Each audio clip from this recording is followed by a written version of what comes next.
Hi everybody, this is Jerry Garrettson, Tabea Law. Very happy you found this site, and I hope you enjoy the video, the lecture today, and very happy to have you a part of this journey. Thank you so much, and enjoy the video.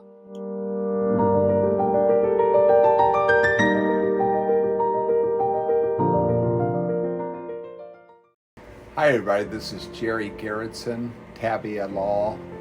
I am here to be your partner and your guide to the world of immigration law. Please go ahead and subscribe, like, and sign up for notifications right now. Also, you can get a free half-hour consultation with me. Just go to the link below, the Calendly link. You'll see my schedule, and go ahead and schedule a time that's convenient for you.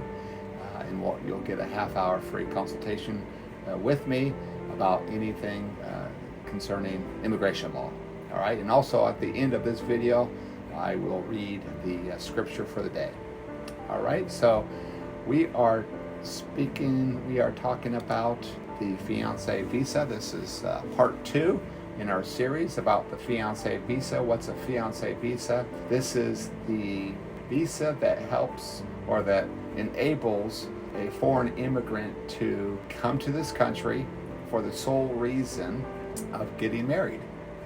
And the sponsor has to be a U.S. citizen. It cannot be a mere green card holder. It has to be a U.S. citizen. If you're not a U.S. citizen, you cannot sponsor your fiancé to come over here. If you're a green card holder, then you would have to have them come over here in some other form or fashion. Maybe they come here on a business visa or some other way, or they stay in the country that they're at and they do what you call consular processing. In other words, you can sponsor them from here and they can go to the local consulate and apply for a green card that way. If you're not a citizen, you can't do the K-1 Fiancée Visa. All right, so if you are a U.S. citizen, then yes, you can sponsor them. You fill out the paperwork, the I-129F, and you are the sponsor for your future spouse. One of the big things with the Fiancée Visa is that you have to have had a physical presence with them in the last 2 years. That's a requirement. There are exceptions to the rule, but generally you're going to have met with them and just be with them physically in the last 2 years. So that kind of discourages, it doesn't allow for just a pure, say, internet relationship. There has to be physical presence in the last 2 years. So that's how that works.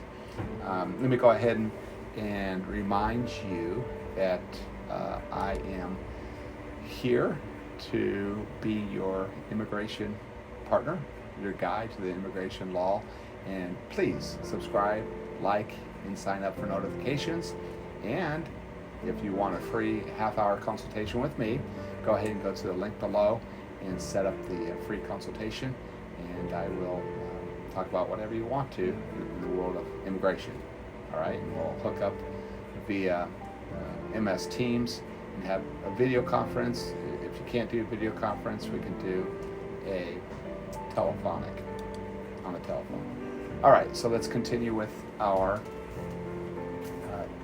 talk about Fiancée Visa. Now, once it takes 7-8 months right now to, once you're done with the paperwork and the immigrant or the party that's out of the country, they go to the local consulate, American consulate, wherever they're at, or embassy. They'll do an interview at the end of the 8-9 months, and if they pass that interview, then they come over, and you need to get married in the first 90 days. If you go beyond the 90 days, it's not going to work. They're not going to allow that. You have to get married in the first 90 days. So be ready to get married. You got 6, 7, 8, 9 months, whatever, however long it takes to prepare. So just make sure that once they get here, get married as soon as possible. Once you get married, then they stay, and you do the next process, which is the adjustment of status. And you file your I-485 And if they're going to work, your I-765. If they're going to be traveling at all, which I don't recommend during the green card process, but if there's emergencies, then you're going to get your I-131 travel documents, and all that could be submitted at the same time. It's going to take about a year to get your green card. Your work permit, your EAD, your I-765, you can, right now, they've moved those up, so you can usually get those in about 6 months. And then, of course, the benefit with the Fiancée Visa is that once you get them here, which takes 7, 8, 9 months, they stay here during the green card process. They don't have to leave the country again. Now, if you do a straight consular processing, then they're gone that whole time. But you're not doing the green card, you're not doing the Fiancée Visa. It's not 2 steps. Fiancée Visa, get them here, and then green card.